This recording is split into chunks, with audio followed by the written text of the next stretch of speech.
वहाँ पहुंचे, दोनों ने मुझे बुलाया, नेता ने भी बुलाया था, कुकी समाज ने भी बुलाया था। तो मैं गया, तो उन्होंने कहा देखिए आप आए हैं, हम पहले नेता समाज के पास गए, तो उन्होंने कहा देखिए आप आए हैं, मगर आप एक काम कीजिए, आपकी सिक्योरिटी में अगर कुकी समाज के कोई लोग हैं तो उनको आप मत मारो, क्योंकि अगर आप लाओगे हम उनको मारेंगे। उसके बाद हम जो सिक्योरिटी में कुकी के लोग थे उनको निकाला, हम गए अंदर, वहां पे बहुत अच्छी तरह उन्होंने हमसे बात की। फिर हम बाहर आए, फिर हम कुकी समाज के पास आए, उन्होंने भी यही बोला कि देखिए आप आए अच्छा है, मगर सिक्योरिटी में अगर आपके कोई मेटे लोग हो तो उनको निकाल दीजिए, तो हम तो फिर हमने सिक्योरिटी से मेटे समाज के लोगों को निकाला, वहां गए, उनसे मिले, वापस। मैं आपको ये क्यों बता रहा हूँ, क्योंकि मणिपुर में हिंदुस्तान की सरकार का कोई कंट्रोल नहीं, हिंदुस्तान की सरकार नहीं कह पाई कि भैया सिक्योरिटी में मेटे भी है, कुकी भी है, दोनों उधर जाएंगे। क्यों? क्योंकि वहां पे हिंसा फैल गई, नफरत फैल गई और सबका नुकसान हो रहा है। तो ये देश जो है ये नफरत का नहीं है, ये अहिंसा का देश है। गांधी जी ने सबसे पहले रास्ता दिखाया था मोहब्बत का। तो सवाल ये उठता है कि जो नफरत फैल रही है क्यों फैल? और यात्रा में मैंने ये सब बहुत दूर भाई देखिए देश तो मोहब्बत का है, मगर अलग अलग जगह नफरत दिखाई दी और उन सब ने मुझे एक ही जवाब दिया, राहुल जी हिंदुस्तान में अगर कोई गरीब व्यक्ति है, हाथ से काम करता है, किसान है, मजदूर है, छोटी वर्कशॉप में काम करता है, जैसे हम पास में सुना है 500 कितने लोग बैठे हैं, निकाल दिए कंपनी से 400 लोग बैठे हैं, उनको लगा के छोड़ दिया। तो उन्होंने कहा कि देखिए जो भी गरीब है उसके साथ इस देश में हर रोज अन्याय है। एक तरफ अदानी अंबानी जी अरबपति मान लो, 100 लोग हैं, 200 मान लो, मगर बड़े वाले 50-100 हैं। एक तरफ वो है और दूसरी तरफ हिंदुस्तान के 90%। और ये जो भी कर लें इनको देश का जो धन है ये इनके हाथ में नहीं पड़ सकता। देश का जो धन है, जो पूंजी है, वो 4-5% लोगों के हाथ में, वो सब छोड़ते हैं। मैंने चेक किया देश में पिछड़े वर्ग के लोग कितने हैं, आप जानते हो? पिछड़े वर्ग के लोग कितने देश में जानते हो? 50%। दलित कितने हैं? देखो आपको मालूम ही नहीं, 15%। आदिवासी कितने? नहीं, आप तो यात्रा के साथ हो इसलिए आप बोल रहे हो। आपने मेरा भाषण सुन रखा है तो आप बोल रहे हो, मैं इनसे पूछ रहा हूं। तो 50% पिछड़े वर्ग के लोग हैं, 15% दलित वर्ग के लोग हैं, 8% आदिवासी। 50, 15 और 8 कितने होते हैं? कितने होते हैं? 50, 15 और 8 73 होते हैं। 73 ठीक है।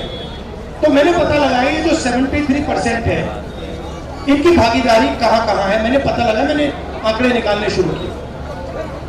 तो सबसे पहले मैंने हिंदुस्तान के सबसे बड़े जो अरबपति हैं उनकी जो कंपनी है, 200 हिंदुस्तान की सबसे बड़ी कंपनी है, उनके मालिकों की लिस्ट निकाली, ठीक है? 200 नाम है जो हिंदुस्तान के धन को कंट्रोल करते हैं। एयरपोर्ट कंट्रोल करते हैं, पोर्ट कंट्रोल करते हैं, अनाज का स्टोरेज करते हैं, इंफ्रास्ट्रक्चर पे कंट्रोल है, सोलर पावर पे कंट्रोल है। इन 200 लोगों में से आप मुझे बताओ 73% के कितने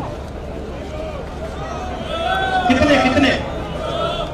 एक नाम नहीं है, एक नाम नहीं है।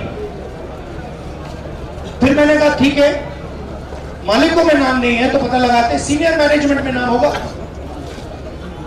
सीनियर मैनेजमेंट में 73% का एक नाम नहीं है। आप हैरान हो जाओगे, अदानी जी के सीनियर मैनेजमेंट में ना एक दलित है, ना एक आदिवासी, ना एक कृष्ण। तो आप बड़ी कंपनियों में नहीं हो, वो आपके हाथ में नहीं है। ठीक है, चलो मीडिया देखते हैं। मीडिया में आपकी बात तो होती नहीं है, होती कभी आपकी बात? आपकी बात क्या है? बेरोजगारी, महंगाई।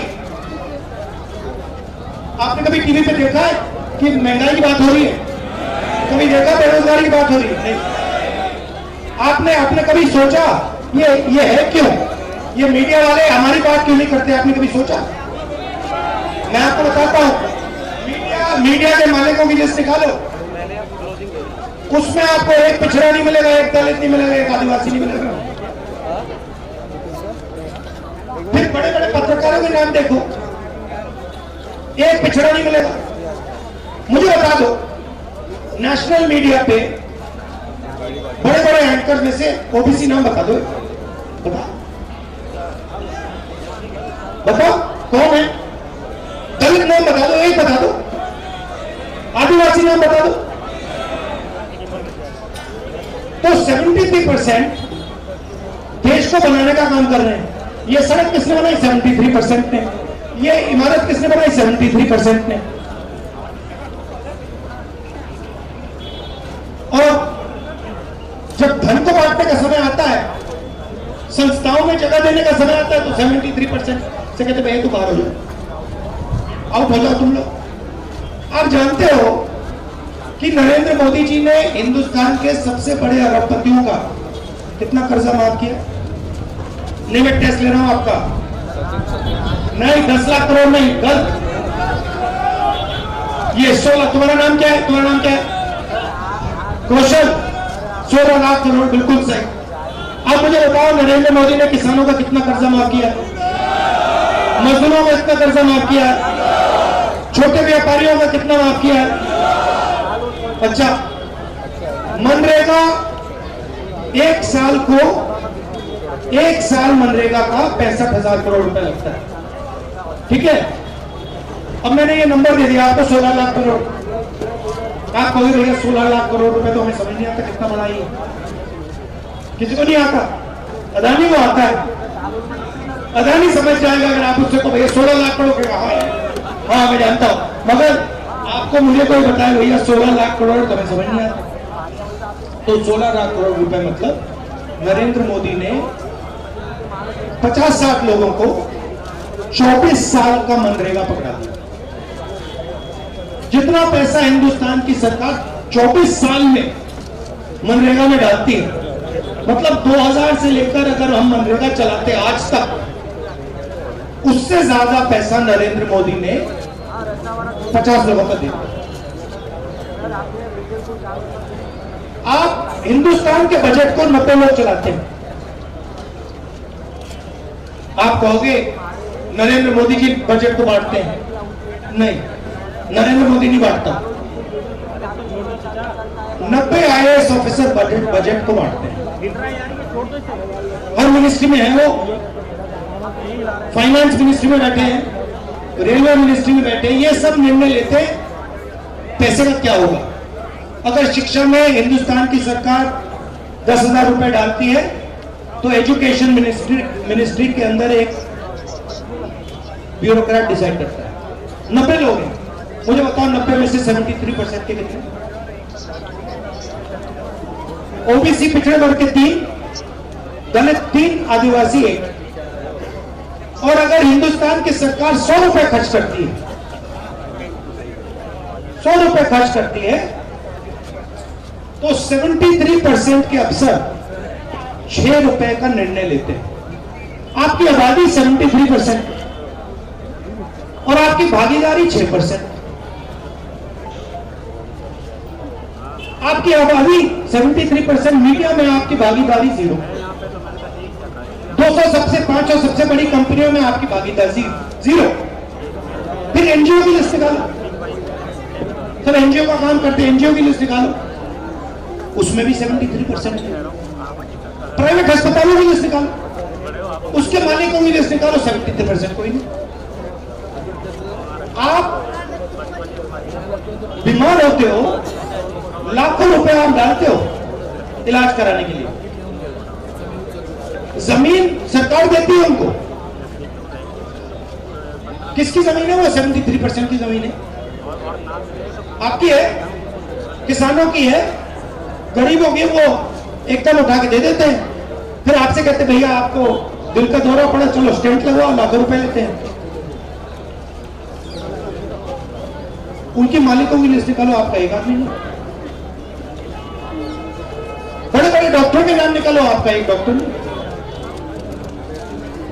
मैं ऐसे नहीं बोला, मैंने चेक किया, मैंने निकाली है, मैंने लिस्ट निकाली है। बड़े बड़े एस्कॉर्ट अस्पताल है, अपोलो अस्पताल है, बड़े बड़े अस्पताल है, अरबों रुपए की जमीन सरकार ने इनको दी, आपकी जमीन दी है। आप लाखों रुपए इनको देते हो जो बीमार होते हो, एक 73% का नहीं। और आपके लिए क्या होता था पहले? क्या था आपका रास्ता? क्या था? 73%। आप जानते हो पहले 73% का रास्ता क्या था? कहां कहां आपको काम मिल सकता था? पब्लिक सेक्टर बैंक में मिल सकता था, पब्लिक सेक्टर में मिल सकता था, एचएल में मिल सकता था, बीएचईएल में, बाल्को में, स्टेट बैंक, इन जगह मिल सकता था। ठीक है, उधर भी कम मिलता था मगर मिल सकता था। वो सारे के सारे प्राइवेटाइज हो गए। पहले ये जो बंदूक पकड़े हैं ये इंडियन ऑर्डिनेंस फैक्ट्री में होती है। इंडियन ऑर्डिनेंस फैक्ट्री में 73% ऐसे लोग काम करते हैं। अब इंडियन ऑर्डिनेंस फैक्ट्री से कॉन्ट्रैक्ट छीनकर अदानी को मिल गई। अब जानते हो कि हिंदुस्तान की सेना के जो राइफल है, पिस्तौल है, कारतूस है, वो कौन बनाएगा? इंडियन ऑर्डिनेंस फैक्ट्री नहीं बनाएगी भाई, अदानी नहीं बनाएगा। अदानी के बाद समझो, अदानी को राइफल बनानी नहीं आती, नहीं आती। अदानी ने क्या किया सुनो, अरे भाई आप गेम नहीं समझे। हो क्या रहा है? राइफल बनाते हैं इजराइल के लोग, राइफल बनाते हैं रूस के लोग। अदानी के साथ क्या होता है? वो जब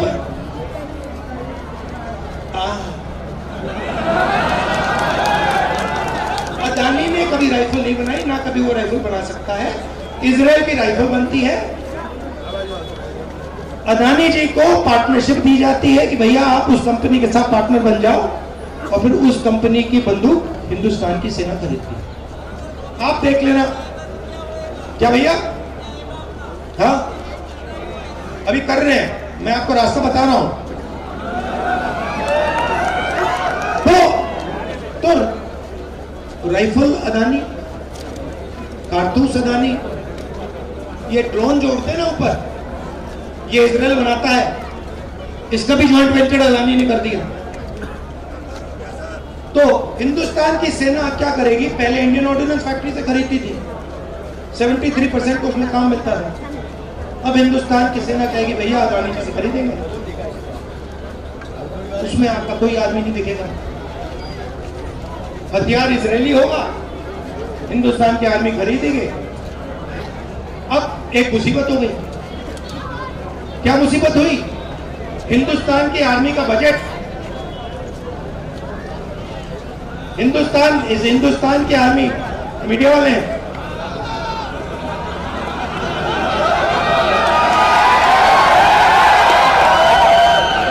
इनके यहां पीछे देखोगे बीजेपी की टी शर्ट होगी। इनकी गलती नहीं है, तो रिपोर्टर है, ये मुस्कुरा रहे हैं, इनके जो पीछे कंट्रोलर है, जो मालिक है वो। तो अब प्रॉब्लम आई, देखो अदानी को हथियार बेचने हैं, प्रॉब्लम है हिंदुस्तान की आर्मी का बजट तो फिक्स है, तो अब क्या हुआ, अब अग्निवीर को लाना पड़ा। क्यों? जो ट्रेनिंग का पैसा था, पेंशन का पैसा था, वो अब ये जवानों को नहीं देना चाहते। कहते भैया ट्रेनिंग में, पेंशन में, कैंटीन में क्यों दें तुम्हें अगर हम वो पैसा अदानी को दे सकते हैं। इसलिए अग्निवीर ले आए। अब अग्निवीर का मैं आपको समझा देता हूं, समझना है तो। अग्निवीर में क्या होगा, 4 लोग अंदर लिए जाएंगे, उसमें से 4 साल बाद 3 को आउट कर दिया जाएगा। जानते हो ना, आउट कर दिया जाएगा। आप लिस्ट निकालना। पता कौन से लोग आउट होंगे? 73% आउट होंगे। जो मजदूर के बेटे हैं, किसान के बेटे हैं, छोटे व्यापारियों के बेटे हैं, जो छोटे छोटे यूनिट चलाते हैं उनके बेटे हैं, उनको 4 साल बाद कह दिया जाएगा भाई साहब घर जाओ, आउट यहां से। तुम 73% के हो तो निकलो यहां से, तुम जाके वापस 4 साल बाद बेरोजगार हो जाओ, मजे लो, पकौड़े बनाओ। तो अब आप कहोगे रामलानी ने ये बता दिया मगर रास्ता नहीं बताया। मैं रास्ता बता देता हूं। सबसे पहले यह समझना है कि इस देश में किसकी कितनी आबादी है, और उसके बाद कास्ट सेंसस, और उसके बाद कौन से वर्ग के पास कितना धन है और कौन से वर्ग के कितने लोग किस संस्था में बैठे हुए हैं। मतलब जाति जनगणना और फाइनेंशियल इकोनॉमिक सर्वे। उसके बाद पिछड़े वर्ग के लोगों को पता लग जाएगा कि भैया हमारे यहां पे 50% है और मीडिया में हमारा एक भी आदमी नहीं है, और हमारा 200 कंपनियों में एक आदमी नहीं है। गले तो वो पता लग जाएगा भैया हमारी 15% आबादी है और इस संस्था में हमारा कोई नहीं। 650 हाईकोर्ट के जज हैं हिंदुस्तान में, ठीक है। आपकी आबादी 73%। आपके वर्गों में से कितने जज आते बताओ? 100। मतलब 650 में से 100 73% और बाकी 5%। अच्छा, इसमें मैंने गरीब जनरल कास्ट की बात नहीं की, मगर वो भी फंसे हुए हैं। अगर आप देखें उनकी भी भागीदारी नहीं है। मीडिया में देखो, आपको गरीब का कोई बेटा नहीं दिखेगा वहां। तो हो क्या रहा है, तो हिंदुस्तान बन रहे हैं एक अरबपतियों का, उनके पास मीडिया का कंट्रोल है। आपने राम मंदिर का फंक्शन तो देखा होगा। हिंदुस्तान के राष्ट्रपति का नाम क्या है? अरे भाई ठीक से बोलो। द्रौपदी मुर्मू। कौन से वर्ग की है? आदिवासी। उनका चेहरा आपने राम मंदिर में देखा? क्यों? ये हाथ मिला हुआ, क्योंकि वो आदिवासी। आपने राम मंदिर के इनॉग्रेशन में किसी किसान को वहां देखा? मजदूर को देखा? पिछड़े वर्ग के किसी व्यक्ति को देखा? वो झारखंड के चीफ मिनिस्टर को नहीं जाने दिया। तो मेरा कहना है 2-3% लोग बाकी लोगों पर राज कर रहे हैं। अब आप क्या करते हो? सबसे जरूरी सवाल नहीं पूछते। आप सुबह उठते हो, मेहनत करते हो, कोई खेती करता है, कोई छोटा बिजनेस करता है, मगर आप जो सबसे जरूरी सवाल है, जो अदानी हर रोज सुबह उठ के अपने आप से पूछता है, आप वो सवाल कभी नहीं पूछते। कौन सा सवाल है? अदानी नहीं, मन की बात नहीं, अदानी जी जैसे ही उठते हैं अपने आप से एक सवाल करते हैं, और जैसे सोने का टाइम आता है तब एक और सवाल, वही सवाल फिर से करते हैं। नहीं नहीं नहीं, मुझे हिंदुस्तान का जो धन है उसका कितना भाग मेरे बैंक अकाउंट में गया, वो सवाल अदानी हर रोज पूछता है, वो सवाल आप कभी नहीं पूछते।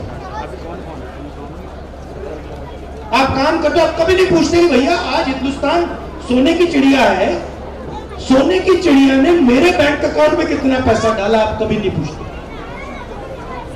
और वो 24 घंटा यही पूछता है। तो ये मैं आपसे कह रहा हूं, ये सवाल पूछना शुरू करो। बात धन का है, धन का है। आप जानते हो अलका मुझे वो जो मेरा स्लाइड है 4 स्लाइड वाला, नहीं अभी मैं आपको आंकड़ा देता हूं, मेरे पास लिखा हुआ 55 पीपल अदवा।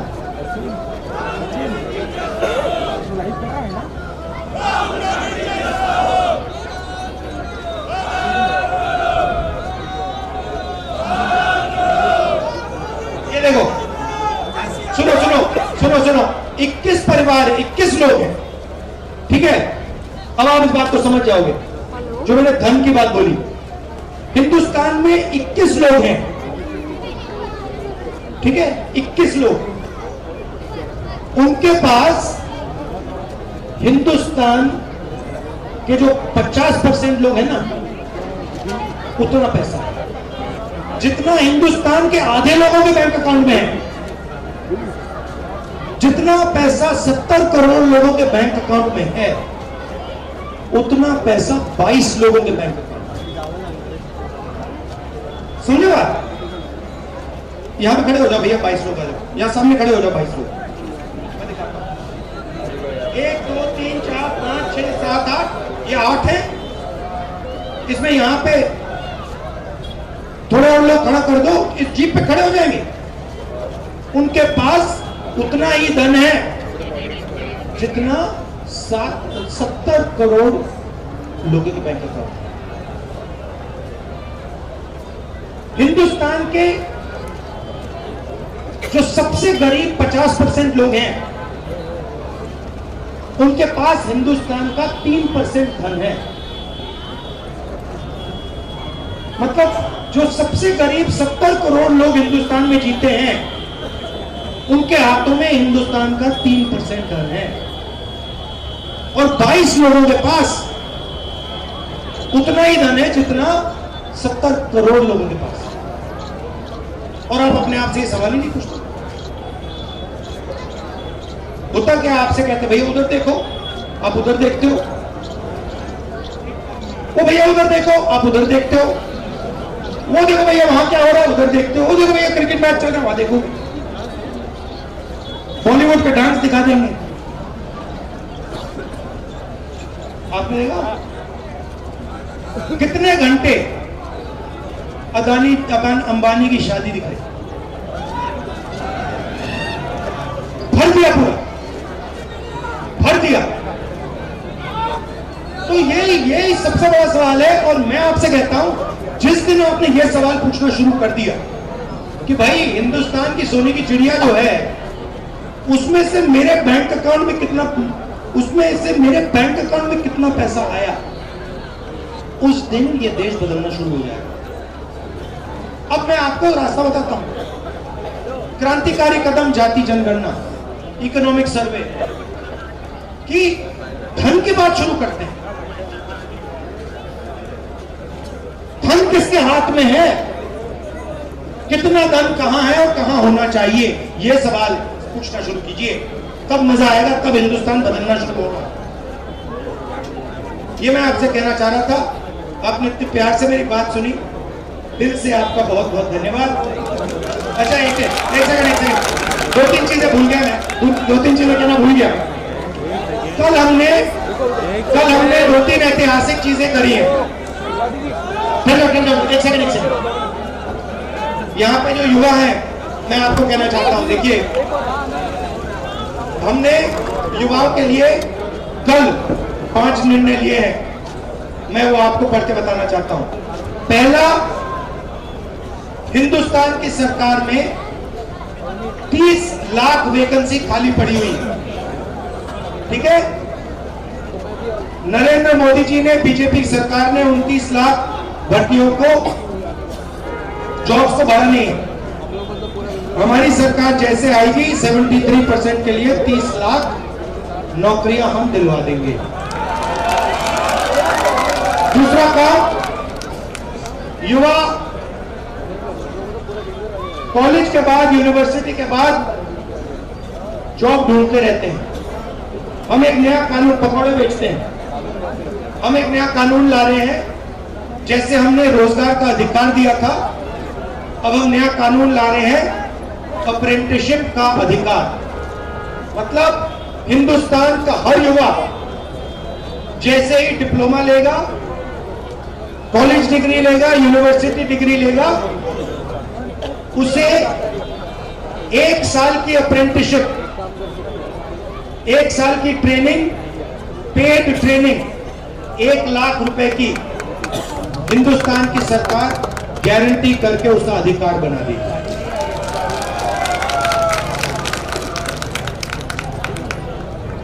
₹5,000 करोड़ रुपए का कॉर्पस बनाकर हम हर डिस्ट्रिक्ट में युवाओं के लिए, स्टार्टअप के लिए डिस्ट्रिक्ट लेवल, ब्लॉक लेवल पे हम पैसा भेजेंगे।